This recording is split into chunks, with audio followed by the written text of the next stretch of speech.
জোবাইর, সবগুলো সমুদ্র বন্দরকে ৩ নম্বর সতর্ক সংকেত দেখাতে বলা হয়েছে। কুয়াকাটার কি পরিস্থিতি দেখছেন একটু জানাবেন আমাদের।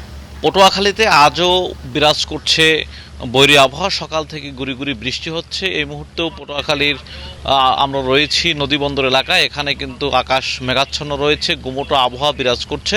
বিশেষ করে যে আবহাওয়া অফিস ৩ নম্বর সতর্ক সংকেত দিয়েছিল, সেই সতর্ক সংকেত কিন্তু এখনও বহাল রয়েছে। মাছ ধরার ট্রলারগুলোকে কিন্তু সাগরে না যাওয়ার জন্য বলা হয়েছে, পরামর্শ দেওয়া হয়েছে, তারা যেন সাগরে নেমে না পড়ে। গত কয়েকদিন পূর্বে সাগরের মাছ ধরতে গিয়ে কিন্তু একটি ফিশিং বোট ডুবে যাওয়ার ঘটনাও ঘটেছিল। সেখানে কিন্তু 4 জনের লাশ উদ্ধার করেছিল এখানকার যে কর্তৃপক্ষ রয়েছে, কোস্টগার্ড এবং নৌ পুলিশের সদস্যরা, তারা কিন্তু উদ্ধার করেছিল। এজন্য কিন্তু বারবারই বলা হয়েছে যে বৈরী আবহাওয়া, গুমোটো আবহাওয়ার মধ্যে সাগরে না যাওয়ার জন্য উৎসাহিত করা হয়েছে। কিন্তু এরপরও কিছু জেলেরা কিন্তু সাগরে চলে গেছে এবং যে সকল লঞ্চ, স্পিড বোটগুলো রয়েছে ছোট ছোট, সেগুলোকে কিন্তু সতর্ক অবস্থানে থাকার কথা বলা হয়েছে। ঢাকার সাথে লঞ্চ যোগাযোগ কিন্তু এখনও স্বাভাবিক রয়েছে। তবে গত 2 থেকে 3 দিন ধরে যে বৃষ্টি ছিল তার চেয়ে কিন্তু কমেছে। আজ সকালে কিন্তু ভারী ও মাঝারি ধরনের বৃষ্টি হয়নি, শুধু গুড়ি গুড়ি বৃষ্টি হয়েছে। সব কিছু মিলিয়ে পটুয়াখালীর উপকূল কিন্তু একটু গুমোটো আবহাওয়া বিরাজ করছে। আকাশ কিন্তু মেঘাচ্ছন্ন রয়েছে। তবে আবহাওয়া অফিস জানিয়েছে যে ঝড়ো হওয়ারও কিছু সম্ভাবনা রয়েছে। এজন্য সকলকে কিন্তু সতর্ক অবস্থানে থাকার কথা বলা হয়েছে। পটুয়াখালীর উপকূল জুড়েই কিন্তু একটু বৈরী আবহাওয়া কিন্তু বিরাজ করছে। আবহাওয়া অফিস জানিয়েছে যে যেহেতু গত কয়েকদিন ধরে এভাবে বৈরী আবহাওয়া বিরাজ করছে, সেহেতু কিন্তু আজ দুপুর 12টার পরে আবার তারা আপডেট জানাবে যে আসলে 3 নম্বর সতর্ক সংকেত বহাল থাকবে নাকি উঠিয়ে নেওয়া হবে, এমনটাই কিন্তু আবহাওয়া অফিস জানিয়েছে। এতটুকু ছিল আমার কাছে এই মুহূর্তের সবশেষ।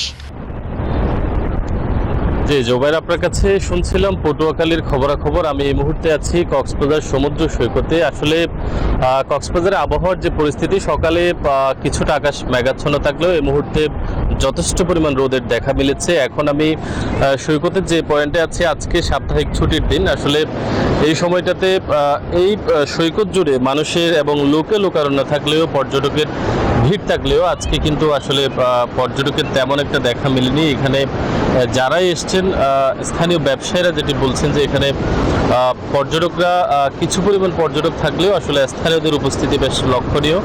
অনেকেই সকালবেলা আসলে ফুটবল কিংবা বিভিন্ন বিনোদনের জন্য, চিত্ত বিনোদনের জন্য সৈকতে এসে থাকেন। তবে আবহাওয়ার যে পরিস্থিতি, গতকালকে গুড়ি গুড়ি বৃষ্টি ছিল।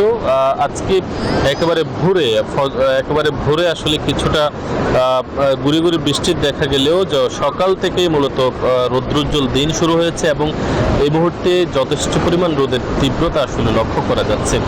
আমরা গতকাল নাগাদ আসলে আবহাওয়া অফিসের একটি বিজ্ঞপ্তি পেয়েছি, সেখানে বলা হয়েছে বৃষ্টির যে প্রবলতা সেটি হয়তো কিছুটা আসলে কমে যেতে পারে এবং বর্ষা শুরু হলে আসলে কক্সবাজারের যে পরিস্থিতি, সেটি বর্ষাতে মূলত 3 নম্বর সতর্কতা সংকেত প্রায় সময় দেওয়া হয়ে থাকে। যেহেতু এই সময়টাতে সাগর উত্তাল থাকে, সেহেতু এখন পর্যন্ত 3 নম্বর সতর্কতা সংকেত বলবৎ রয়েছে। এখন আসলে সাগরের যে পরিস্থিতি, সাগরের যে উত্তাল পরিস্থিতি, সেটি কিছুটা কমে এসেছে এবং রোদ দেখা যাওয়ার ফলে বৃষ্টির কিন্তু সম্ভাবনা একেবারেই নেই বলে চলে। তবে আবহাওয়া অফিস যেটি বলছেন যে বর্ষা জুড়ে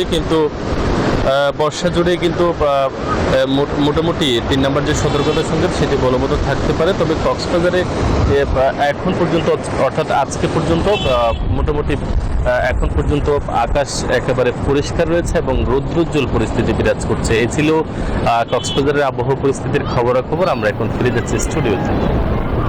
ইরফান, ধন্যবাদ আপনাকে। বান্ডেল থাকলে প্রতি সেনমানিতে টাকা বাঁচবে। বিকাশ সেনমানি বান্ডেল কিনে জিতুন প্রতি লেনদেনে।